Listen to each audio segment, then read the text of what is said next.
Starting stream. And hello, everybody in Hi, the stream. friends. We are cleaning up the last of this game. Maybe get to 100%. Oh, okay. I didn't watch the whole stream. I thought you guys finished it last time, but We did technically finish it. We got to the ending. Huh. All right. Going for 100%. Go for the gold.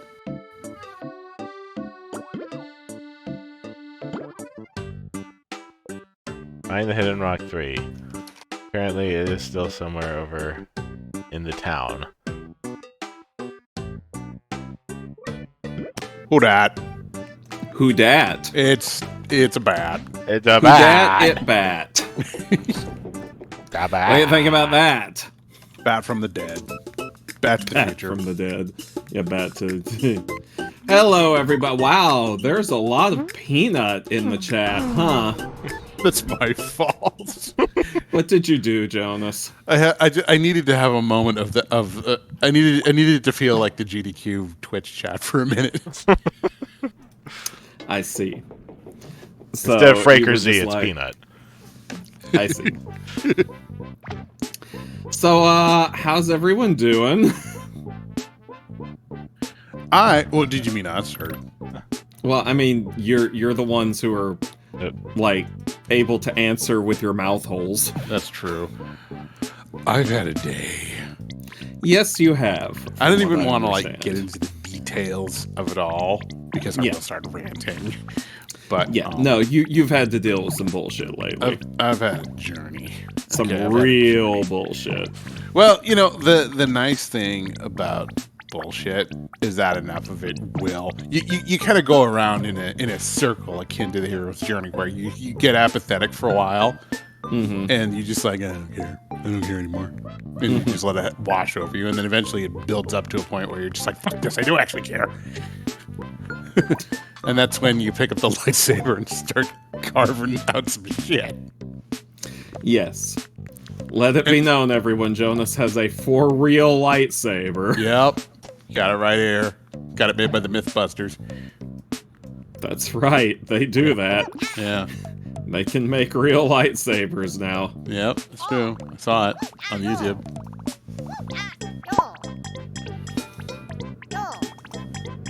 How about you, Rick? How you doing?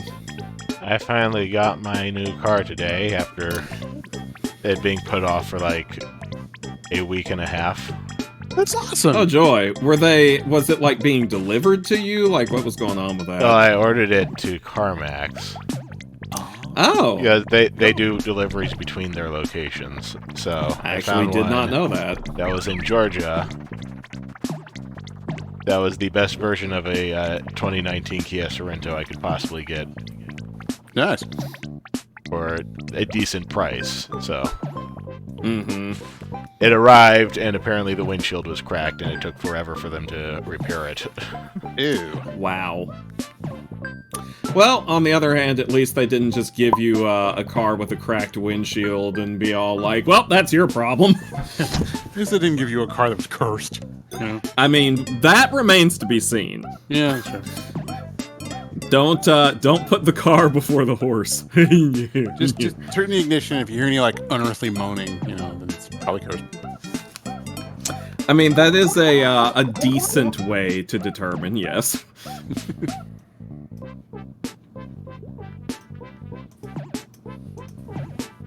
I mean, there's been some unearthly moaning in some of the vehicles I've driven, but... I turned on the air conditioning and a cold breeze blew through the car. Jeez, man, way to stomp all over my horny joke. Nice to blame It's that. okay, there will be others. Yeah. Oh, there will be others. It never ends. Really doesn't. I'm the gift that keeps on giving. Just like blood. Yes, just like blood. Fun fact, did you know that I am currently full of blood? Really? Yeah! Ain't that something? Neat. too. We're blood buddies. Wow! What Blood- are the odds? Bloody. We're blood. Yes, Bloodies. we're bloodies. Hey, Rick, are you full of blood? It has the evidence seems to suggest yes. Man, what are the chances all three of us being just chock full of blood? You're not gonna believe this, Stoker, but I've also got a moderate amount of calcium. I'm keeping it in reserve. No way. I'm hanging out. Who just came in? Caca. It's Burb. Miller, quick question. Are you full of blood? Yes. I'd like it to stay that way. I knew it! Everyone in this stream is full of blood!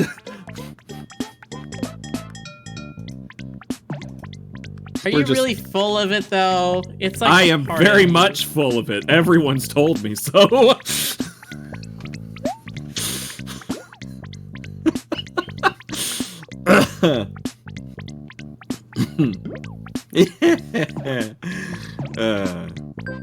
How you doing, Mailer? Eh, Yeah? yeah. Yeah. Well, I'm sorry to hear that it's kind of and not more yeah. But I need you know, it could to. I be need to worse. figure out how to do things again. It's been so long since I've done things. I need to figure out how to do things. Easy. You put the lime in. Yeah, you put it in. I haven't worn that one out. You ever find yourself wishing? Go ahead. Find myself wishing what, Jonas? That you could just like program reality, just be like, okay, if this, then this outcome, you know, and just compile it and be like, okay, cool, go, do what I want. Yeah, talk to a quantum physicist about the quantum nature of the universe, and they're just like, yeah, this plus this equals this, and this always happens, and they're just like, ah! Yeah, The screaming helps. It really does. They do that. Yeah. Anyway,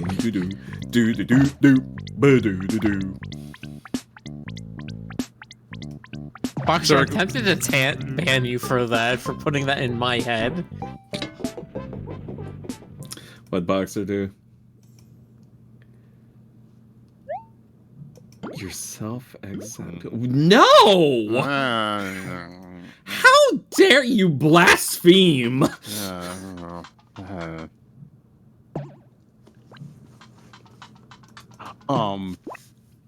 But anyway, yeah, Rick was telling us about his new ride. That's right, Rick got a new car. Da, da, da, da. But By that's new, not all, I mean actually. used.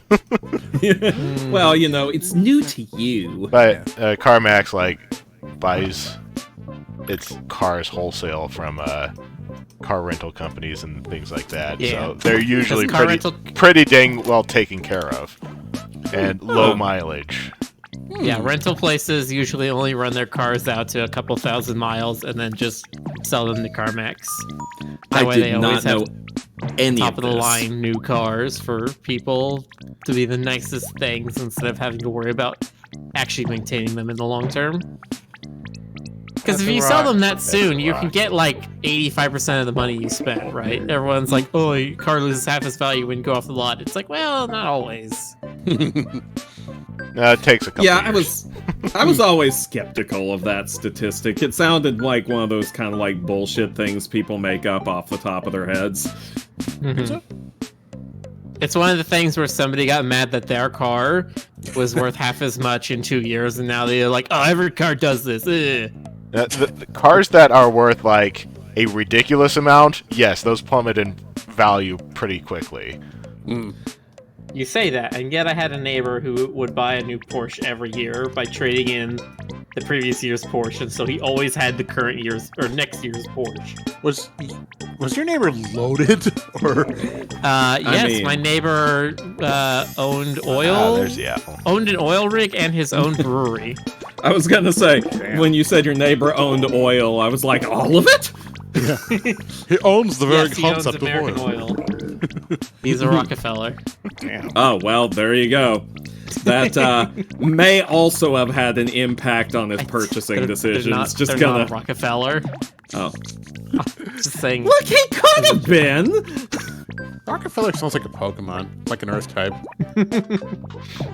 I knew someone who was related to the frickin' the Pierces of the Arrow Pierce family, so Oh, yeah. No idea who that is. they were rich car people back in the day.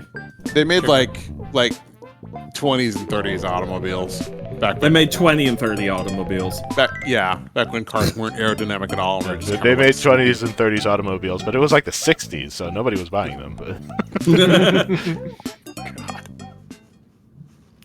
Well, you know what they say, you can't make an omelet without creating an outdated car. That's what they say, shut up. Remember that cool vintage car in front of the hotel? Over at Oh TFF? yeah, the one that wasn't TFF, actually a yeah. vintage car, but had like Yeah. the kit. Yeah. I would my bro- absolutely do that. Don't Yeah, even get me started. I would absolutely do that. I believe you. My brother said, I asked him about it. He said it was an Excalibur. It's a kit built on a late '90s Lincoln chassis. Like that had the aesthetic that I could easily see myself having on a car, specifically like Stoker Mobile car. Yeah, yeah, absolutely. Except you'd give it like the horns like a screaming noise or something, and you'd have like a No, he- Boy, that would clear traffic. No, he'd install one of those Native American death whistles. oh my god,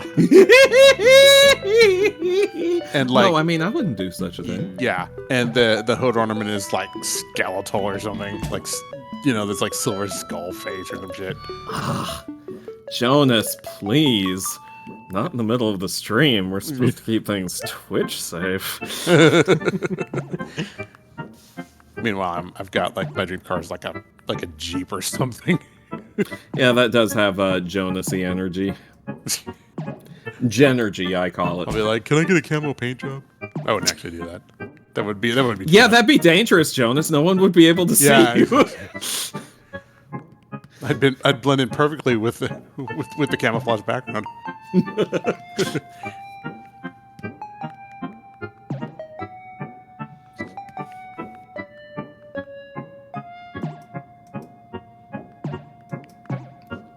Beep boop beep boop beep boop beep boop. Hey, beep boop. I'm a robot. I'm a Patrick Warburton robot.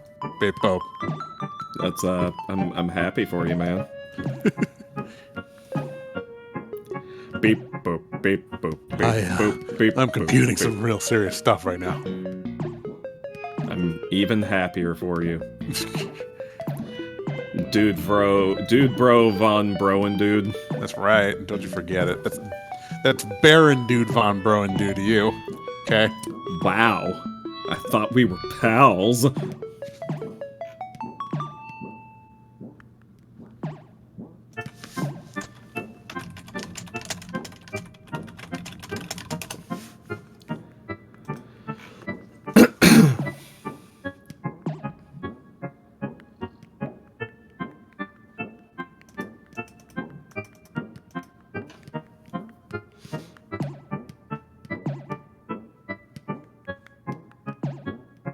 fine, I'll kick it.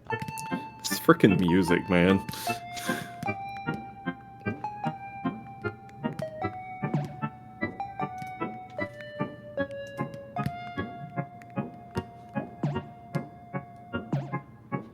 This frickety frackin' music.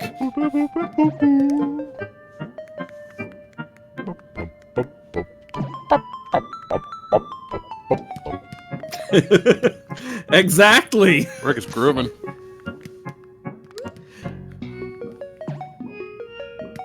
Oh, okay. You can't press the button, but you can kick it. You can kick it old school. You can try. I will have you know, I'll not only try, I'll suck. Seed. Mazel.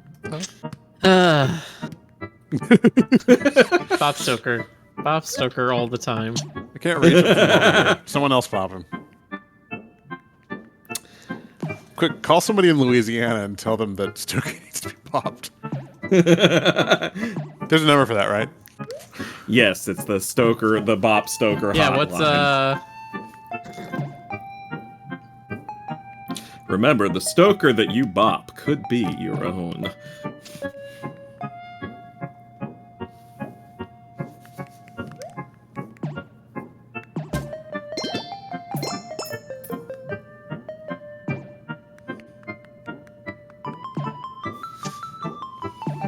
Great, now I'm trying to remember what was the name of the guy in Forrest Gump who had the shrimp thing. Bubba? Call him to go punish Stoker or something. Bubba Gump?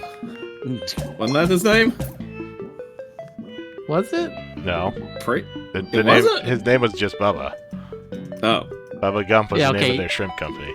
Yeah, Bubba and Gump. Oh, that's what okay. I thought. I'm like, it's not Gump, that's Forrest's name. Okay. It's amusing to me that they actually went and made the Bubba Gump Shrimp Company into a real business. Yeah. I don't know how well it's doing. I mean, I haven't checked in a while.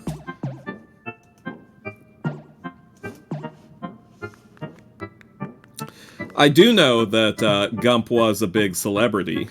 He told JFK that he really had to pee. Mm-hmm. He never thought he was too dumb because his mom always told him stupid is as stupid does. There's not going to know what you're referencing. Shut up. He's a baby. Shut up! There, Listen, Weird Al is eternal.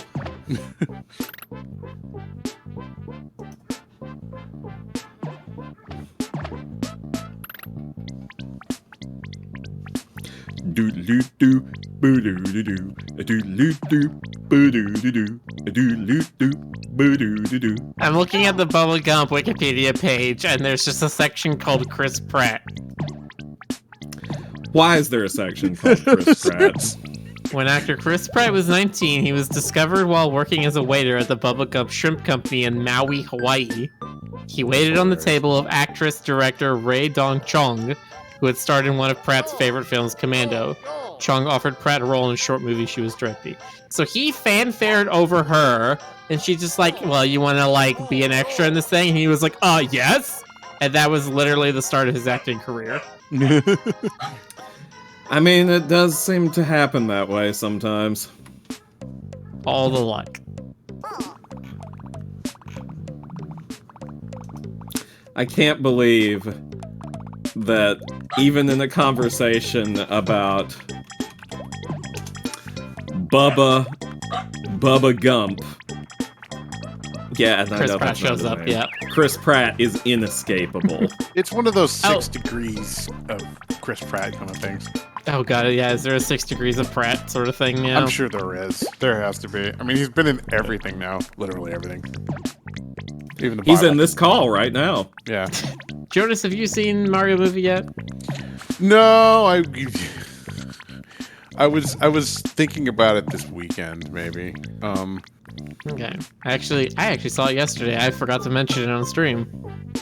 What did you think of it without going into any spoilers, as if this is actually the kind of movie that's possible to spoil?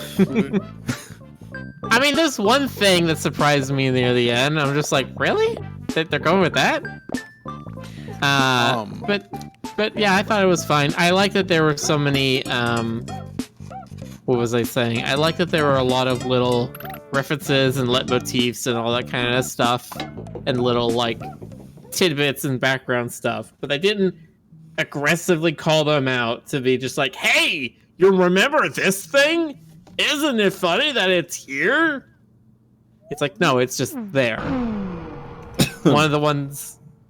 Well, I won't say one of the ones I like to point to, but yeah. Excuse me. I don't know. I'm kind of torn because, like, this would actually be the first thing I've seen in the theater since Sonic, and I mean the first Sonic. And because of the fact that it feels like the sort of thing that would be fun to watch on an actual big screen. Yeah, it's very pretty. But at the same time, I'm just thinking like, man, I really want to pay like $20 for a movie ticket now. I mean, that's just inflation, but at the same time, it's like, Did you just start making little raccoon sounds? why is it not always raccoon sounds? Some of those, I mean, for all you know, Stoker, some of those could be like squid sounds or something. I'd have questions if you started making squid sounds. But I mean, not everything you make is bat noises, right? Right. All right. So that's not a bot. That's just Zeronian trying to act out. Nice. Or wait, is Zeronian trying to be a bot? Bot. Yeah. No, I fucked it up. Nice. But yeah, now's your chance to be a big shot. Be a big shot. But yeah, I mean, prior to the pandemic, most of the stuff I would go see in the theater was like stuff that's cinematic. Either it's really epic, like Blade Runner, that kind of thing, or it's really colorful and ridiculous, like Pixar movies. So Mario does kind of fall in that category, I suppose, the second category. But I don't know. I might just wait until on demand. Ashley says they lack the nostalgia factor to care about the Mario movie. Most of my Mario touchstones are early Wii and GameCube era, so like Sunshine, Thousand Year Door, Galaxy. Baby! Your baby. My Mario. My nostalgia for Mario is different. There's stuff from the later games that I would not get. That's true. Like, I know about things like the cat suit or whatever, but if there was some particular gag that required you to know all the ins and outs of the cat suit, beyond, oh, he's a kitty, then, I wouldn't get it. It's funny you should say that, actually. Probably the biggest draw for me is Jack Black as Bowser. I feel like that's... Yeah, well, he is unequivocally the best thing in the movie. I think we're all agreed on that. But he's also the character that is most far from the source thing. Like, it is Jack Black in a Bowser costume. I'm okay with that. I mean, I would pay to see that in reality. Yeah. I mean, did you not see his red carpet outfit that had the Koopa spikes on the back of the jacket? I saw that. Did you see his video on YouTube of like him dressed up as Thor? I'm not surprised. And like freaking nerd. It was amazing. Like okay, so I'll say this. And again, I'm trying very, very hard to not give spoilers for this movie. For this thing that you can't spoil, that you keep saying. Yeah, well, this is one of the only things you can spoil about it, and that's because they kept this out of all the trailers. But the internet has been running wild with memes about this, so maybe even this is beyond the reach of being spoiled at this point. There is precedent for this particular interpretation of Bowser. There's precedent for it. This particular interpretation has been done in an officially licensed comic that ran in Nintendo Power many years ago, and also in the very first piece of animated Mario media ever. The one that they made when there was literally only one Super Mario Brothers game, and like Luigi was the wrong colors and everything. This is very close to Bowser's characterization in both of those pieces of media. Which, actually, if anybody knows anything about them, probably is a spoiler. I think I understand, like, nowadays, why some movies I don't want to see in a theater and some I do. Mm-hmm. There's a certain kind of movie where the beats are so colorful and intense and evolving that you don't want to be doing anything else when you're watching it. You want to be just enwrapped. You know, you want that like sort of childlike wonder that like you get from like Spielberg stuff. And then there are ones where I think, okay, you know what? A lot of this is well-trodden territory for me, and I'd rather multitask and work on commissions while I watch this, you know. And a lot of stuff. Like it used to be that I wanted, you know, I was like, oh yeah, I gotta see this, I gotta see that. You know, I have a whole checklist. And nowadays it's more like, really need to see this. Raccoon, I just, you know, like, okay, yeah, I wouldn't be missing all that much. Oh, you're doing remote? Okay, doing remote with Fed. Nice. I didn't know this had a co-op. But yeah, no, it's like I've been watching a little bit of like horror lately. I just saw what you call it, like Black Phone, and then I saw just the other day I watched Smile, and it's like I haven't seen either of those yet. I really got to get on it. They're really good, and they're definitely harkening back to like 70s horror, where it's more like psychological and creepy than actual like, you know, MTV fast edit jumpy bullshit. Love me some 70s horror, dude. But with those, I felt more comfortable like actually not being immersed in the theater experience, and just, you know, the other thing is you can stop with on demand. You can go, okay, you know what, I need to just chill for a minute, absorb that. Go get. You're like, I need to pause that, think about what just happened. Yeah. You know, go get some coffee. Consult the scriptures. Well, no, like there are sequences where like I'll be like, okay, you know what, I actually do need to like break out of the film for a minute and just like rewind 10 minutes and look at that again. Or no, 10 seconds, I should say. Because sometimes I'm more fascinated in the craft. That's also a thing that happens more. That's and more fair, yeah. Like I will almost, if there's a making of with a movie I love, I will enjoy the making of as much as the movie itself, if not more.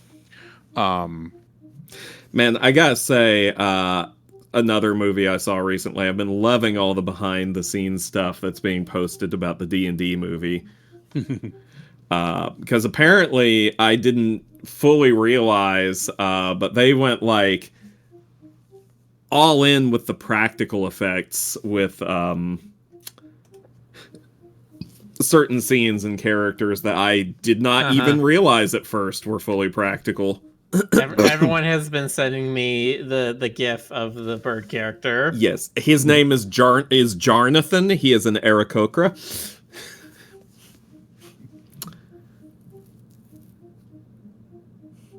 And he is a good boy. Let me see that. Oh, okay. Hit me there. Yeah. And they gave him like fully flappy wings.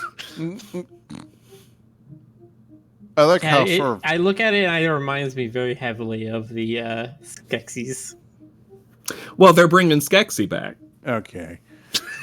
Jonathan's definitely got like a Muppet vibe. I'm feeling it. Yeah, he does. Oh shit. That says it's local co-op? Yeah, they did practical effects with some Dragonborn and some Tabaxi too, so...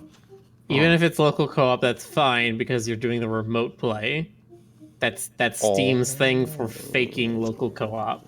So it should still be fine. Okay.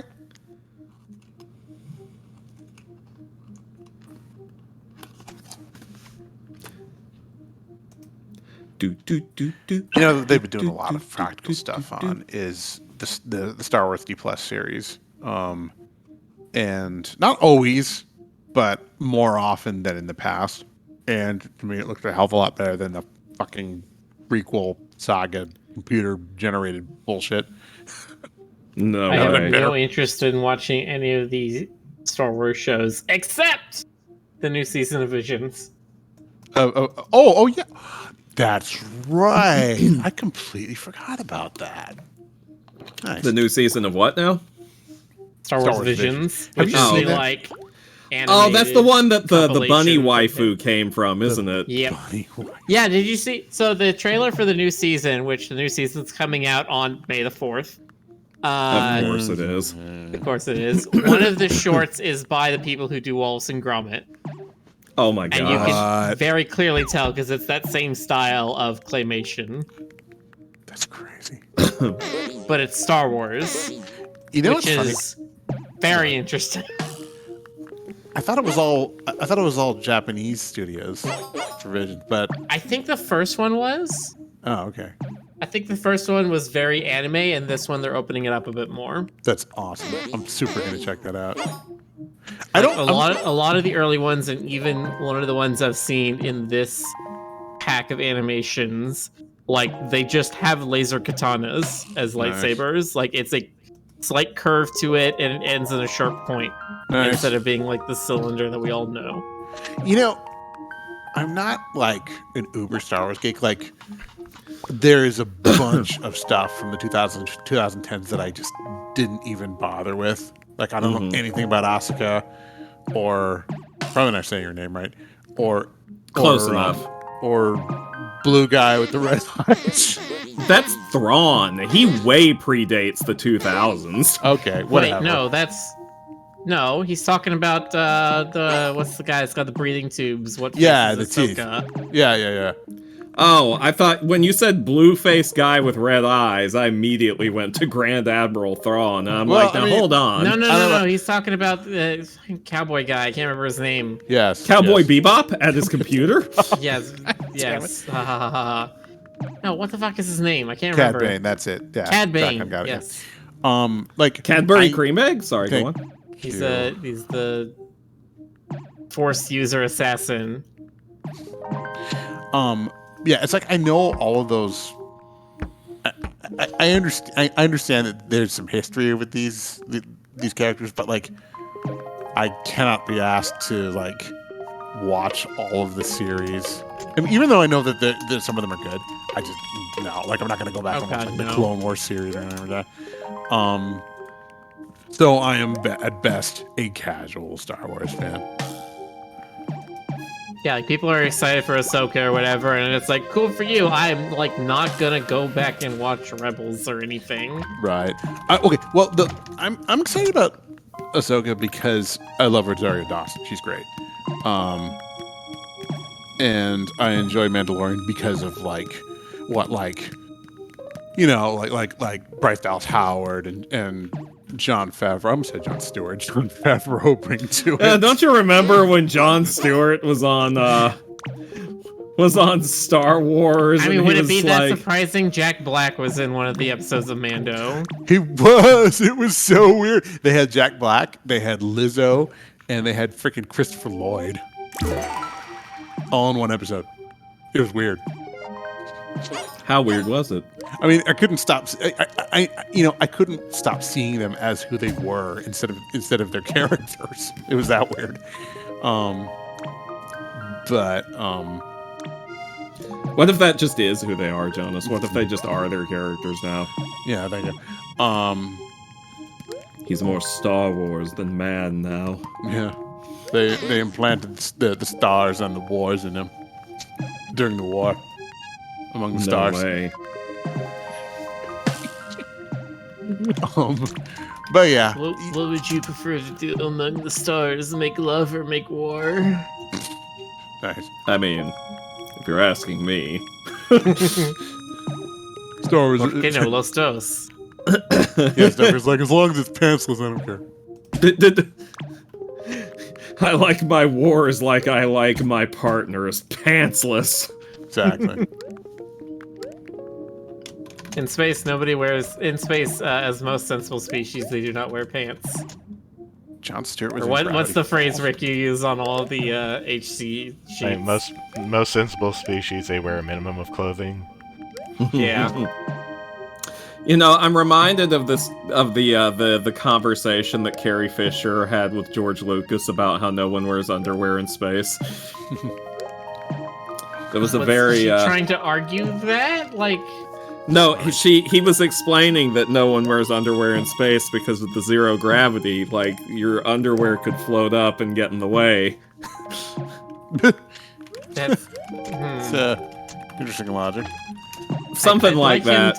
I'd like him to see what astronauts usually wear, because I'm pretty sure they wear full body undies.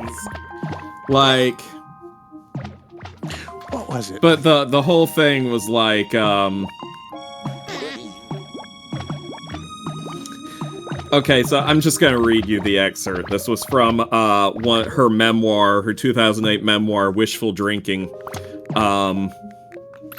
She's like, remember that white dress I wore all through the first movie? Unless you didn't see Star Wars, in which case, why are you still reading this? Anyway, George comes up to me the first day of filming and he takes one look at the dress and says, you can't wear a bra under that dress. So I say, okay, I'll bite. Why? And he says, because there's no underwear in space. I promise you this is true. And he says it with... May I? There's no underwear in space. Oh, thank you, Miller. That does add a lot to it. And he says it with such conviction, too. Like he had been to space and looked around and he didn't see any bras or panties or briefs anywhere. Now, George came to my show when it was in Berkeley. He came backstage and explained why you can't wear your brassiere in other galaxies, and I have a sense you will be going to outer space very soon. So here's why you cannot wear your brassiere, per George. So what happens is you go to space and you become weightless. So far, so good, right? But then your body expands? 3 question marks. But your bra doesn't, so you get strangled by your own bra. Now, I think this would make for a fantastic obit, so I tell my younger friends that no matter how I go, I want it reported that I drowned in moonlight, strangled by my own bra. Oh, if only that was how it happened, Carrie. Oh, if only. Well, I have noticed that on the anniversary of her death, I have seen people like tweeting and posting on various websites saying R.I.P. Carrie Fisher, drowned in moonlight, strangled by her own bra, in honor of that request. So there you go. Great. Good times. But yeah, I can absolutely imagine him just being like, you don't wear underwear in space, that doesn't exist. And like just not explaining any further and just like continuing on with whatever he was doing. That seems like he told you that the sky was blue and there wouldn't be any more questions.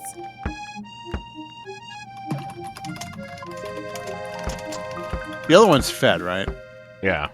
Okay.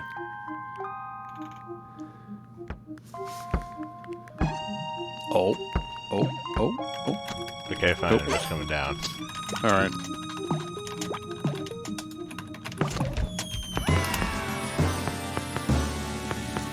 All right. See, that was when they were doing the original movie, right? Yes, the original movie, and he was just like, there's no underwear in space. So he was always that weird. I always thought it was he got worse by the time the prequels started getting produced. No, like, okay, you want to know, have you ever read the original intended title crawl? Nope. Hang on. It is very badly written. It's so wordy. So like, God. Hold on, I need to Google this. Star Wars. Yeah, hang on. I'm looking for it. See, the thing most people don't realize about the original Star Wars is that movie was saved in the editing booth. If the movie George Lucas had released, none of us would be talking about Star Wars today. Let's see. Yeah, the version that made it into the final movie was revised by Brian De Palma and a film critic named, I'm not kidding, Jay Cox. And it's not spelled C-O-X. Is it? Oh, I found the original. Do you have the original? Is it? Can you link it, Starter? I'm looking for it. I'm trying to find it. It's gotta be on Wikipedia. I found a version and an earlier version. I found it. Okay, so let me hear it. It is a period of civil wars in the galaxy. A brave alliance of underground freedom fighters has challenged the tyranny and oppression of the evil Dr. Robotnik of the awesome galactic empire, striking from a fortress. I can't tell what you're saying, Jonas. Yeah, you're muttering and kind of quiet. You need to be a little bit louder. See, I wish Void was here. I wish he could read it. It is a period of civil wars in the galaxy. A brave alliance of underground freedom fighters has challenged the tyranny and oppression of the awesome galactic empire. It's awesome, dude! Striking from a fortress hidden among the billion stars of the galaxy, rebel spaceships have won their first victory in a battle with the powerful Imperial Starfleet. The Empire fears that another defeat could bring 1,000 more solar systems into the rebellion, and Imperial control of the galaxy would be lost forever. To crush the rebellion once and for all, the Empire is constructing a sinister new battle station, powerful enough to destroy an entire planet. Its completion spells certain doom for the champions of freedom. I don't know. That doesn't sound that. That's actually not that's the first revision. There's actually a worse one. Really? I'm still trying to find it because I looked at that and that's way shorter than the one I remember. Oh, was it really like? Hang on, let me find it. I know I can find this. Yeah. George Lucas always, after I understand sort of the person he always came off to me as like a schlocky sci-fi novel writer that got lucky in one time and then got into movies and stuff. But otherwise he would have been writing, penny novels and stuff. It's funny you should say that because there was a whole crop of sci-fi. Okay. I found it. Are y'all ready for this? Dictate to us. The Republic Galactica is dead. Ruthless trader baron... Oh, no, don't fast forward it. Ruthless trader barons, driven by greed and the lust for power, have replaced enlightenment with oppression and rule by the people with the First Galactic Empire. For over 1,000 years, generations of Jedi Knights were the guardians of peace and justice in the galaxy. Now these legendary warriors are all but extinct. One by one, they have been hunted down and destroyed by the sinister agents of the Emperor, the Dark Lords of the Sith. It is a period of civil wars, rebel armies striking from within fortresses hidden deep within the Great Rift have won a crushing victory over the powerful Imperial Starfleet. The Emperor knows that one more such defeat will bring 1,000 more solar systems into the rebellion, and Imperial control of the Outland systems could be lost forever. To crush the rebellion once and for all, the Emperor has sent one of his most ferocious Dark Lords to find the secret rebel strongholds and destroy them. So, is that it, Stoker? That's apparently it, yes. All right. No, I gotta tell you, I read a lot of sci-fi from, and I don't mean I read a lot of what was out there. I just mean I read a lot in my own life because I used to hang out in bookstores in LA and just find this pulpy stuff and just enjoy the hell out of it. Where it's like that. It's too verbose for a screenplay and often too abstract as well. I mean, that was a whole school of thought for sci-fi for a while. Stuff like, who's a good example?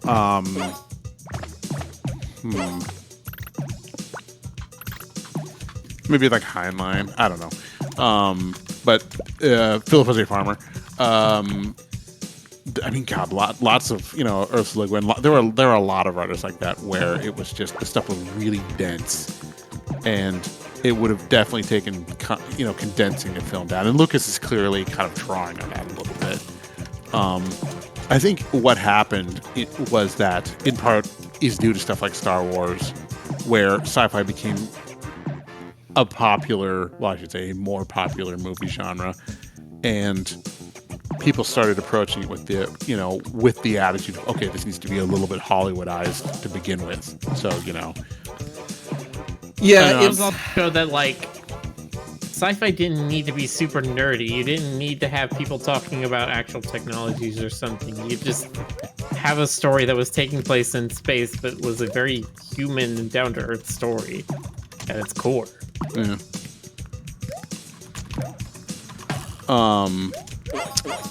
But yeah, I mean, it's interesting. Have any of you read Dune, the novel? No. Have any of us read a novel? No, Dune. the novel. I thought you said.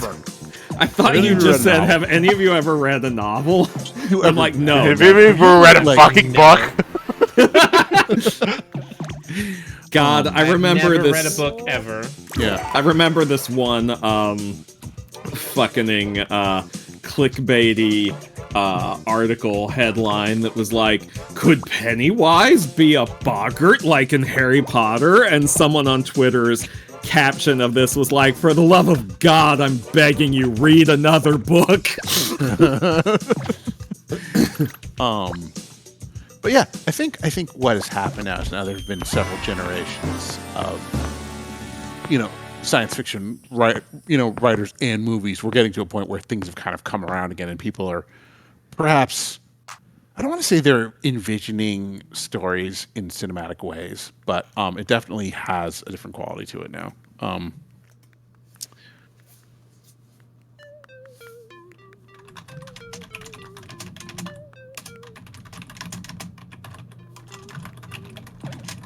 But yeah, Star Wars was. I can definitely see someone telling Lucas, "Okay, you need to condense this. You need to kind of like simplify it a little bit for audiences."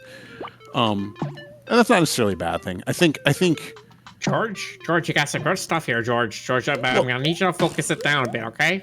What about the Twi'leks and the space politics? I think it's All right, we got cars. nice. There. I think there's like, when it comes to Hollywood, there's a happy medium somewhere between too much executive meddling and too much directorial control, because there's a balance. There's a balance point. Yeah, when you have the two extremes, you have either a design by committee movie or you have a black tank top movie. Yeah. Black tank top. If anybody is familiar with that moniker. Elaborate, please. Are you not familiar with the black tank top theory? No. I mean, I'm familiar with how much I like seeing ladies wearing blank tank No, tops. it's never ladies. It's always the schlubby guy. See, I'm picturing like Vin Diesel. That's the default for me. Nah, I'm still picturing like freaking Hildegard. You can't stop me. In Hildegard? So there's a Hildegard, series of from filmmakers that A&H have Club. made. Oh, Think cannot. damn. It's a series of films and filmmakers that have made incredibly awful movies that are like laugh out loud. Oh my god, these people do not know what they're doing, kind of thing. Not at the level of Room, but in that, That was- ballpark. That's the first thing I thought of. Yeah. So the thing of it is it's an ego project, right? It's somebody who works as like an insurance agent or a lawyer or some other job that sucks, gets the idea to make a movie, and they have a fair amount of money saved up or whatever. They're like, I'm gonna do it, Janice. I'm gonna do it, honey. I'm gonna finally make a movie. And so they do, and what happens is they make a movie that they star in, that they direct, that they produce, that they write, and yet it has a budget of like $400,000 or something, right? Like it has other actors in it, it has sets and stuff, but it's all about how cool they are, how awesome they are, How does this not include The Room?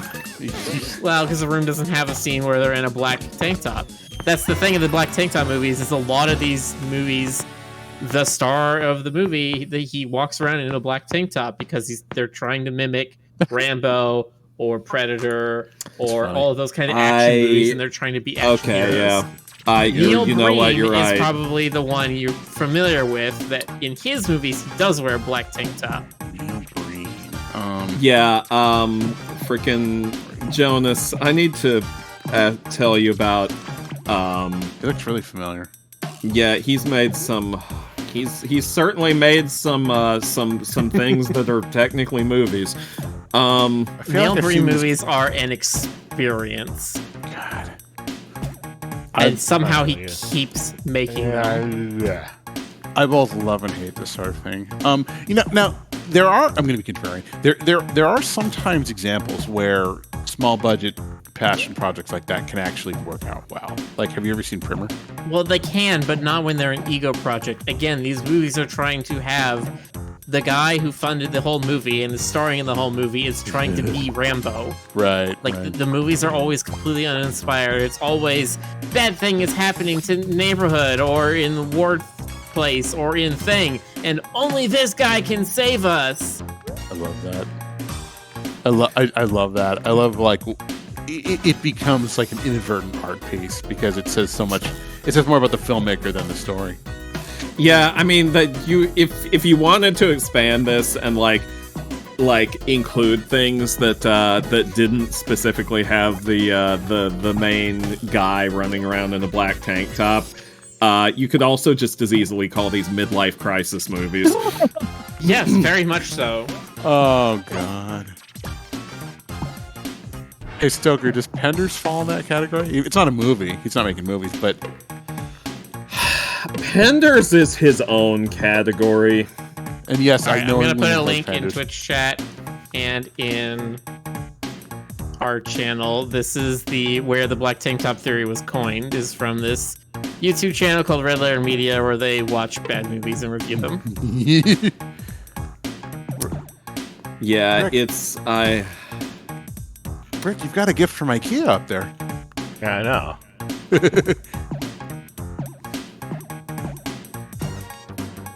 They went all the way to Sweden to get it for you.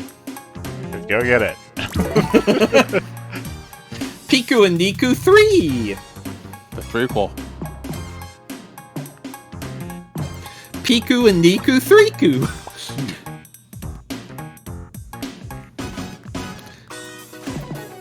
This just looks like all kinds of nonsense. I will have to check this out later, Miller, but this is interesting. But yeah, I mean, the Black Tank Top movie and the Midlife Crisis movie are easier to understand than movies like fucking, I don't know, Mac and Me or Birdemic. Okay, if I made a movie like this on purpose, like if I just called it the Midlife Crisis movie, does it still count? Can I still make it count? Yes. Look, I'm at the I right don't know. age. It's No, the whole point is that the creator of the movie is delusional and has illusions of self-grandeur. What if if you're I do? doing it for the gaff, then it's not the same kind of thing. But what if that's Yeah. just because I'm so desperate? Fine. It's fine. kind of like making a bad movie on purpose is not. God damn it! Let me have this. That's all I've got, Stoker. Is I have laughed.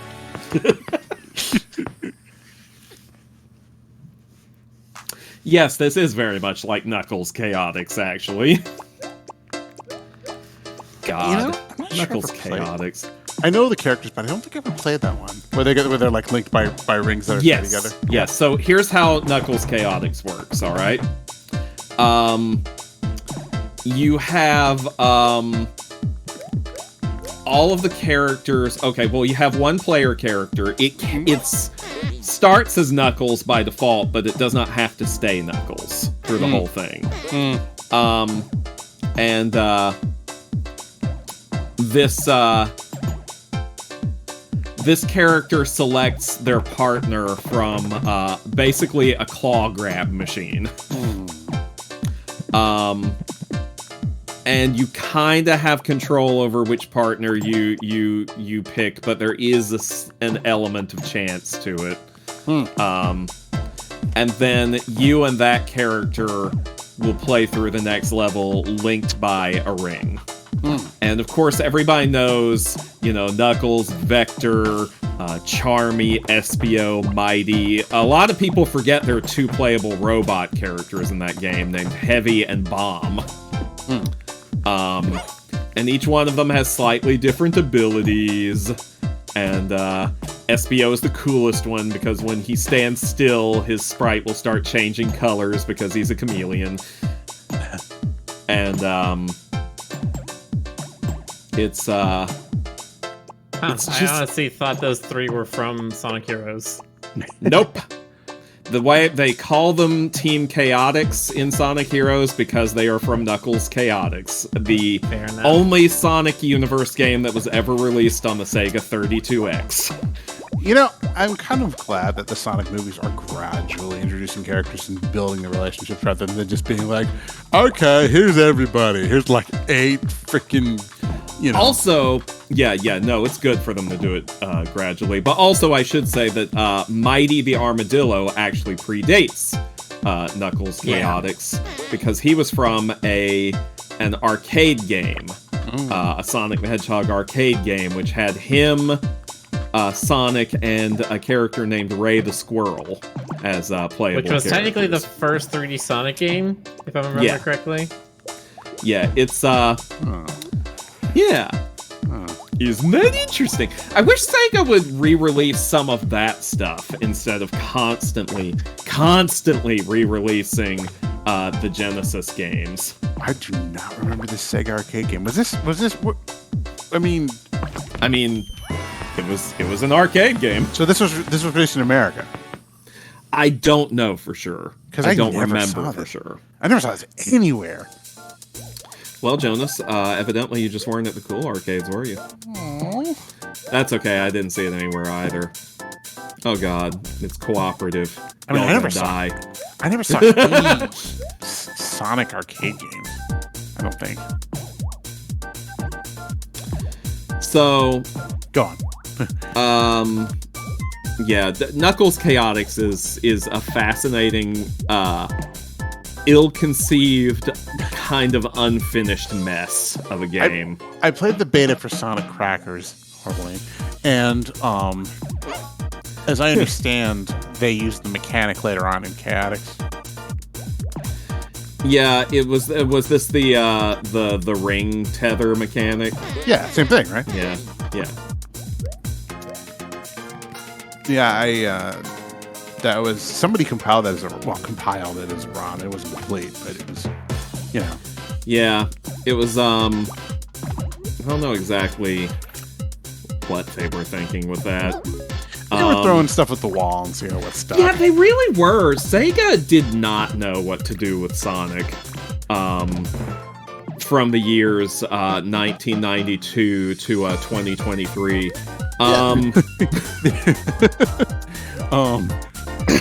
No, I think that just happens with franchises, video game or otherwise, where if it lasts long enough and goes through enough iterations, you're going to have a shitty one. Well, I mean, Sega didn't,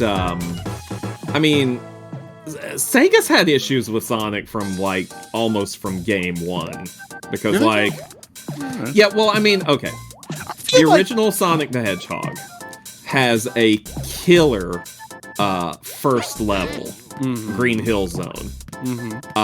They take full advantage of Sonic's speed, and they give you all these loop-de-loops and alternate paths to explore, and it's like a playground, right?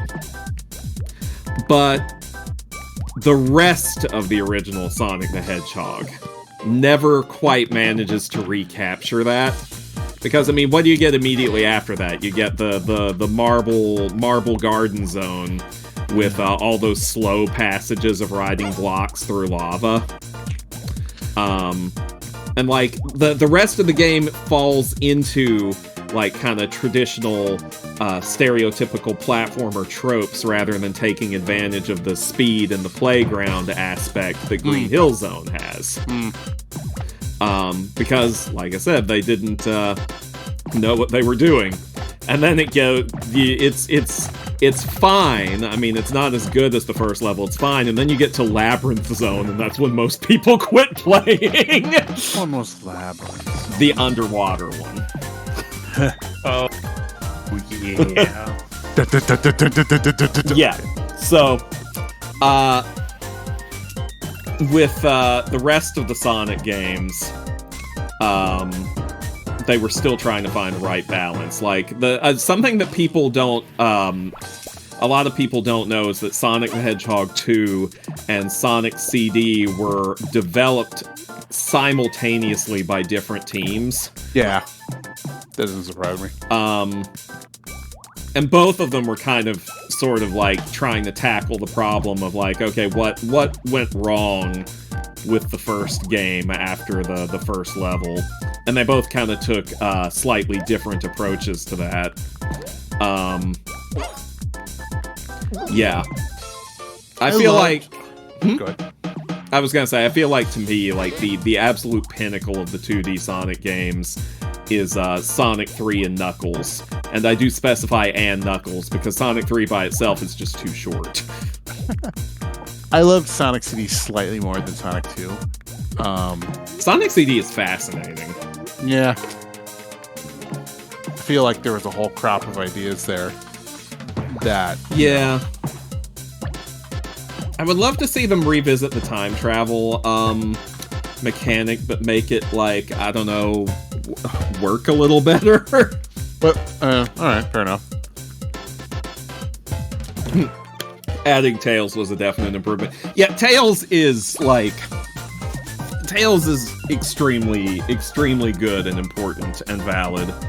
We stan miles per hour in this house. Do you know the only reason why Sega of America, for some reason, just really, really loved renaming the characters in the Sonic series? And they really pushed hard for Tails' American name to be just miles per hour, no Tails at all. Right.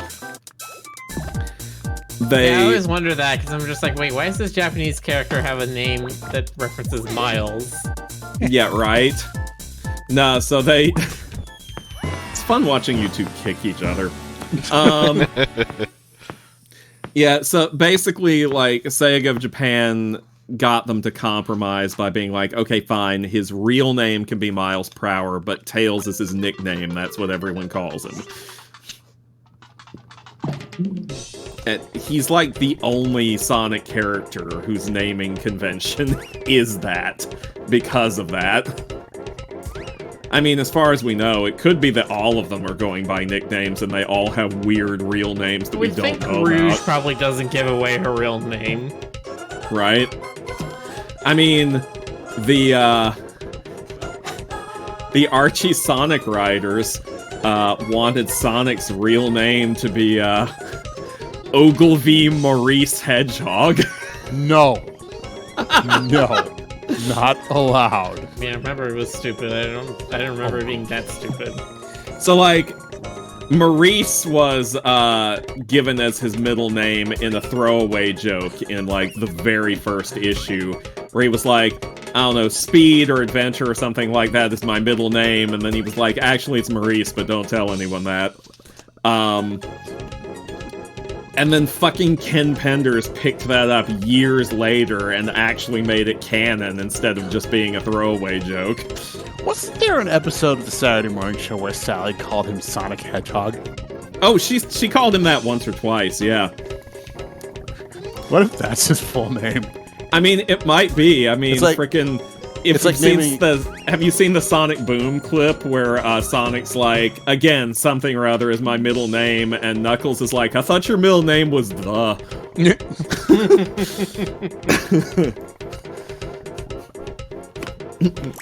I mean, that could also just be because Knuckles in that show is a massive himbo. He really is. They seem to do that a lot with him. Like, he's just sort of like this, like... Yeah, like... Yeah, but they want to make him a more amicable... Ah, I see. That's usually the route they go. Yeah. To answer your question, the Maurice part for his middle name predates Ken Penders, but the idea of having his first name be Ogilvy was all Ken. Ogilvy. He just wanted him to have, like... And I'll give him credit for this. That is such an awful first name that it's really fitting to give to a character like Sonic who wants to be so cool and refuses to let anyone know what his real name is. Ogilvy like, that's is like, actually kind of funny. Ogilvy is like British aristocracy kind of name. Yeah. There's some Ogilvy. Well, remember his uncle, Sir Charles Hedgehog. Oh, that's true, yeah. Still, it's bad. I don't like it. Oh no, Charles, balls! Save your hedgehog. Get out of my head, Charles! Get on my hedgehog. Get out of my hedgehog. How is it that this almost always turns into Stoker talking about Sonic lore? I think it's just you. I think you just always turn into talking about Sonic. Telling I you, could talk man, about Dracula. you could That'd be a nice change of pace. start your YouTube channel already. Look, man, that takes like time, energy, and attention span. Ray, wasn't that just wasn't there a game where he was a vampire? There was a game where he was a werewolf. There's yeah. a werewolf, yeah. Yes. A game where he... Werehog. Yes, he's a werehog. He's a terrifying creature that's part animal, part other kind of animal. You know, part hog, part hog. This is why werewolf stories don't work in all furry universes. Yeah, that was, You know what's funny though, Stoker? What, Artemis Jonas? is a wolf that turns into a werewolf. He just gets more wolf. Yes, well, okay, listen, though, but listen. We've established He's that right. the Pennyverse... The Pennyverse, the Penny's world is part of a multiverse, and there are people from other worlds. Where Artemis comes from originally may have had actual humans. You're an actual human. How dare you? Pikuniku 4. The 4 Yeah, Artemis, I do believe, came originally from a place which had humans, which is why he does have a human form, which, if it ever shows up in the comic again, is going to be completely redesigned, because I told Jonas what to draw, and then afterwards, like, was looking at it and was like, I hate this. Yeah, it was like a monkey's paw moment. It was like, it was exactly what I asked for. You captured it perfectly according to what I asked for, but I just hate it. So if his human form ever comes up, it's getting a full redesign. Hey, I know. We should accept fan submissions and then pick the best one. Oh my god. That's Except don't, because licensing. That's a monkey's paw moment. I don't know what you're talking about, Miller.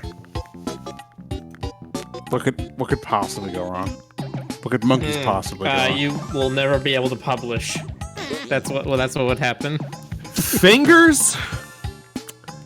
Y'all are walking a real fine line here with this Pender's business. Real fine line.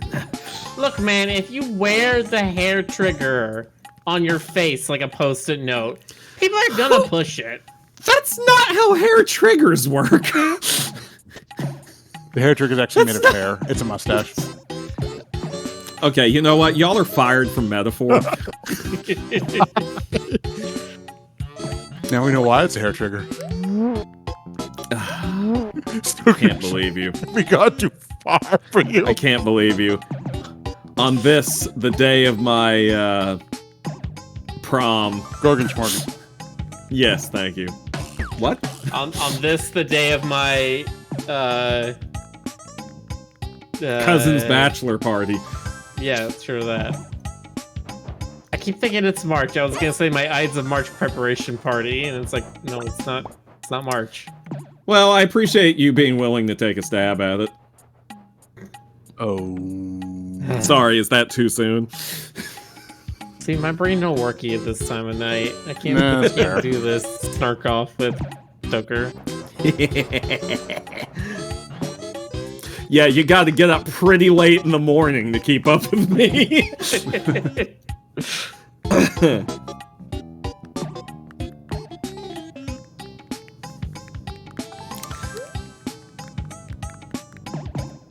Yeah, that human form really was a monkey's paw thing, huh? I thought it looked sort of like Schwarzenegger with data eyes. It does a little bit. Like, again, you gave me exactly what I asked for. The problem is that what I asked for was stupid. Well, you owned it. We'll just, we've got the team now. We can we can yoke all of our creative minds to 2.0. We can rebuild him. We have the technology. Now, what if his human form is just like super wiry and lanky? I mean, Like, I've pretty considered meek. that. I've also considered the question of like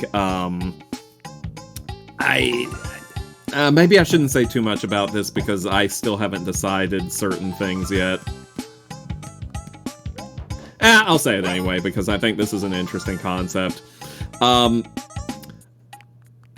Transgender werewolves whose human and wolf forms are different sexes. I feel like I've seen that. Seen that in a webcomic before. Yeah, but this would be different because it would be me.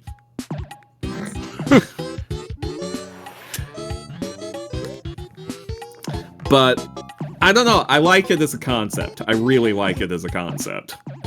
Now, would it be that their werewolf self is like their idealized body, or would it be their human self transitioned, their werewolf body like brings back the not good body? That raises some questions. Raises some questions about which one you consider your true self, doesn't it? But Well, no, I yeah, definitely true feel self, like I would say, is the one you were desiring to be. Maybe not the one you were born into. Yeah, I mean, since it's a frickin' furry-ass comic with furry-ass furries, I would probably be like, the werewolf version is their true self. But, it would be interesting if there were, a character in the cast for which that worked, in reverse. I don't know. It would be more dramatic if it's just like, yeah, they become a werewolf and that like super bums them out. Oh, geez. How are y'all gonna do this with the watermelon on the other side? Or if that's not watermelon, I that's asked some that form question. of cactus. I ask that question every day, Stoker. How am I going to do this with the watermelon on the other side? Oh, I know what you can do. Yeah, you figured it out. Nice. This would drive me so crazy. Also, I like that you just have an angry button for these characters, apparently. Yeah, it's funny they give you little communication buttons when this is supposed to be couch co-op. Well, I mean, maybe they knew. Does the brain, how do I words? Does the Steam remote play? Oh, oh no! This is so cruel. So does damn it. Does the I don't. So not right. This is so messed up. does the Steam remote play thing work for any local co-op games? Like maybe? I don't The remember reason- if they need to have special architecture built into the game or if it can just work on anything. all right, because the reason I'm curious is because Hey. some of the classic Sega games, some of the classic Sega Sonic games are on Steam, and I'm curious to know if it's possible to do like remote play co-op with like Sonic and Tails or whatever. It might be a works on anything kind of situation. I might look into that. 'cause that would be So fun. wrong. Also, okay, if when you go to the right here, if you look at the blue negative space, There is And, like- a hook up there that we could get to. oh, okay. But if you look at the blue negative space and you go down a little bit, it kind of looks like a skull making a smug little face. If you get back Fine, to that let's screen, it get out of this Oh, level. Nope, I'm just leaving. never mind. Get out of here. Get out of here. Set sail on the friendship.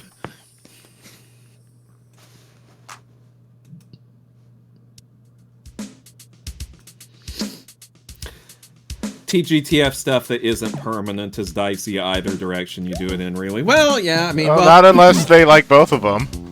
yeah, well, that's true. That's true. I've already decided in my head that like they transition they don't turn in this magical setting is already way easier and less of a pain in the ass than it is in reality. Sure. Wait, what just? But yeah, it's like they don't turn forms during the full moon. They turn forms when they feel like a different gender. It's just completely an emotional thing. Their gender fluid. You know that. Thank you. That makes me wonder about like the Ringo. Like, how often do they do stuff like that? Is it just like, oh, you know, feeling like something different for my birthday? Don't the Ringle have like customizable junk in the first place? Yeah. Well, I mean, Yeah, again, you know, it's like it depends, right? It's like for most Ringle, it's usually a once in a lifetime kind of change. Oh, okay. But for very high up members of society, it's like getting a new dress or So it's a new like- suit or It's something. like a nose job. Yeah, it's like you know, it's just a purely aesthetic thing you do to chase fashion trends. God. There's Oh, you like just you like, like my dick? ha- I got it for my birthday last oh year. no. Hemipenes are in season. They're in Cenis. There's The hemi penis is in Cenis. what's happening? I don't know, but Rick's about to get crushed. That's Frederick. Oh, Frederick's the red one. Okay. Oh, this whole my god! Wow. There's a bit of a Sonic moment there. Yeah, well, there have been a couple of Sonic moments. This whole time, I've been laboring under the illusion that you were the red one and Frederick was the orange one. No, he stole the red 'Cause you- one from me. Yeah. Because you've been the red one the entire playthrough, so. Right.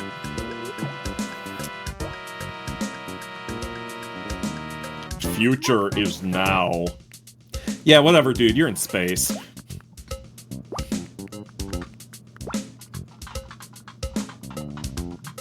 Racist, I also thought Rick was the red one because of all the angry emotions. Perfect timing on that, Fed.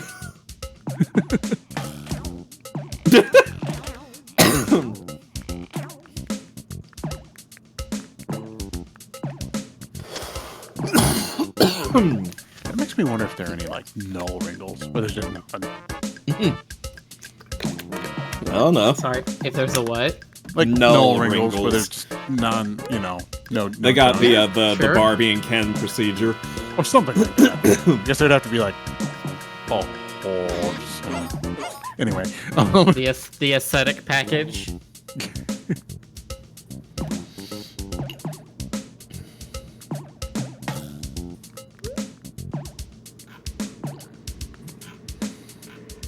I imagine there must be certain, with how hedonistic most of Ringo culture kind of comes across as, there must be very strong aesthetic cults and such. God.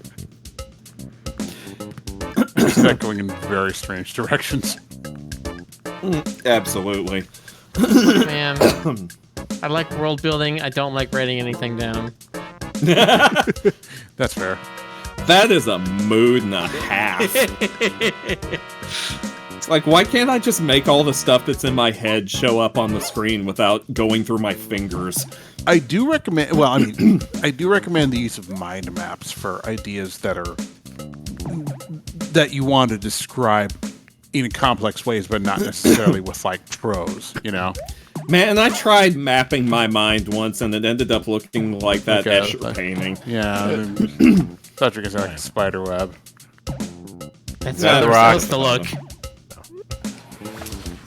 I tried mapping my mind, and it was Transylvania.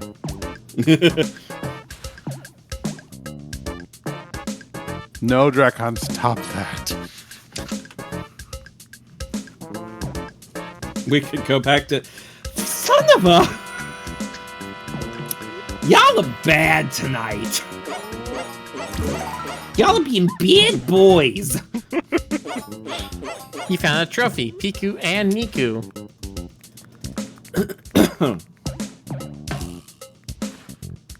Now, the real question is, are they ketchup and mustard, or are they burger and cheese? And am I hungry, or am I hungry. I think you might be hungry. Burger patty and chicken nugget. Gotcha. That's reasonable. nugget. Sorry, go on. Nugget. Yes. Dip it all You never in seen mashed that? potatoes. Have you never seen that? Probably not. Right over here. It was like a Yep.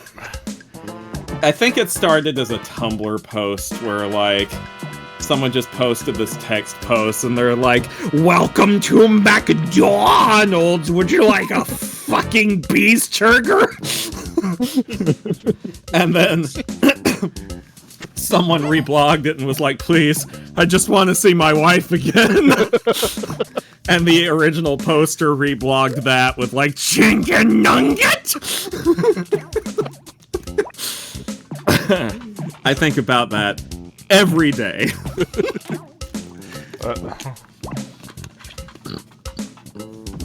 I think about it so you don't have to. I should, yes, Beastburger. I should also mention that, fucking was spelled Phucking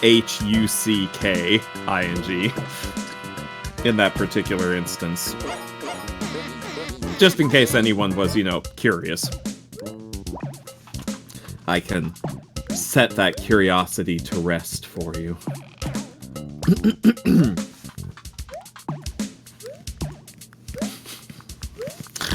Beastburger. Why is it so funny? Cause it's old-fashioned burgers.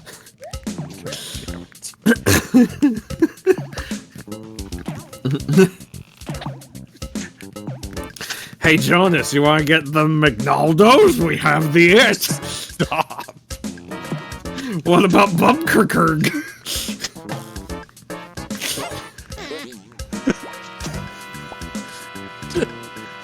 Sabibis, eat free.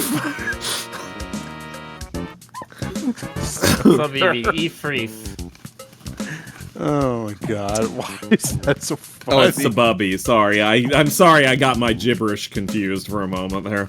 Sabubby. God.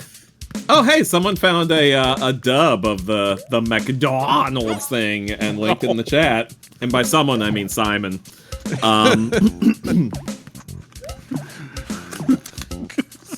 God. You know what I was thinking about the other day? Fucking Quiznos. I haven't been there in a while. That's because, like, 90% of them are gone now. What? Quiznos. I like their, they had one that was like, it was sort of like a Philly cheesesteak, but it was chicken, and it was pretty good. Yeah, Quiznos had a lot of good shit. Yeah. It was like an actually tasty sandwich chain, but it literally self-destructed due to corporate greed. Yeah. You know, it's funny. Sometimes Sorry, I was laughing. Damn it. Sometimes, like, I don't, I used to go to the mall a lot more as a teenager than I do as an adult. Like, I almost, even before the pandemic, I almost, in my 40s, I would rarely go to the mall. Well, that's because malls gradually began to suck more and more over time. Well, it was only like I would happen across like articles like remember these stores from the 90s that just utterly went extinct. Like I never noticed their absence until I read those. And I was like, oh shit, what happened to them? And then like I Google it and I found out that like there was some kind of like corporate bullshit that just destroyed these innocent chains like K&B or whatever. Oh, KB Toys. Yeah, and that's just like, or like Toys R Us, and just God, that hurts. Sometimes they have natural lifespans, and that's okay. But like, it sucks when it's something like that's preventable, and it's entirely because of some freaking vulture capitalist wanting to suck all the money out of the company and then move on to the next one. Yeah, it's rough. it's rough. I like their little high five they do with their feet. Are we back at level 1? Are you? Yeah, but little do you know, this is the version where you're pursued by the Hergulif. Yeah. This is the one where all the Koopas are Buzzy Beetles. And they have Mario faces. Does it just loop endlessly? Yeah. Oh. Well, Is that... Did you get 100% or... No, apparently, I was told by Frederick that there are some, like, achievements and things that you can actually miss and get locked out of. Oh, So if you want 100%, you have to go back and get those, That's which is kinda mean. very, very bad. I am against that. Yeah, that seems a little unnecessary, but whatever.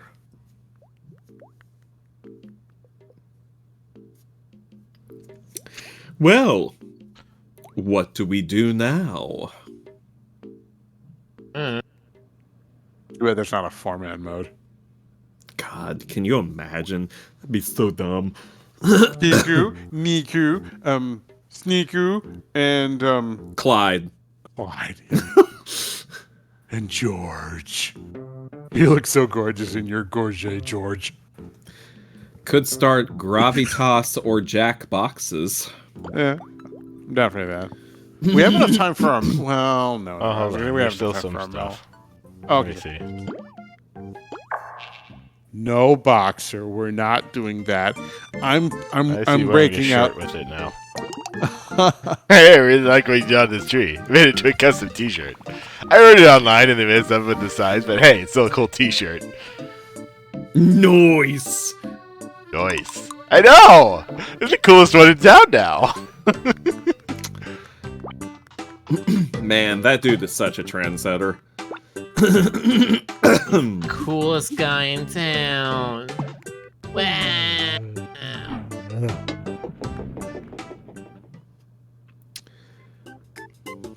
I remember that year in junior high where I gave a shit about trends and actually bought Reeboks. You madman. That's when I realized that you can never actually please anyone, even if you're following a trend. You know what I was reading about on a random article that Google recommended me earlier? Apparently, like, the kids, and by the kids in this case, I mean, like, middle schoolers. So, like, even kidlier than high schoolers. Right. Think that creases in your sneakers are super uncool now. That's so, like, the current, like, Gen Alpha? yeah, that's like one of the, I don't know, is middle school Gen Alpha? I thought Gen Alpha was younger than that. Oh, okay. Well, I don't know. Shit, man, I don't know. They're all babies. Anyone younger than me is a baby. That includes you, Miller. School? So what is middle school? Middle school's like 13 to 17? I think that's Well- still Gen Z. Okay. Yeah. The hidden rock. Is that the rock? Yes. Thank you.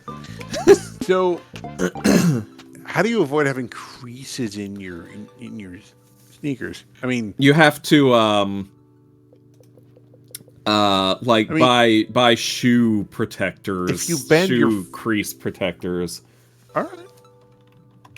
I mean, you'd also have to Wait, like. so they're buying pocket protectors but for their shoes, and that's the cool thing? All right, fair enough. Well, I can't get number 12, I don't think.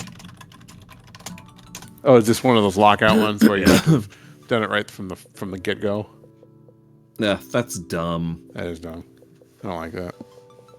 Game, why you be dumb? Why you be dumb? You know, Oh well. I feel like if you should be able to 100% something on the second run. I feel like doing more than that.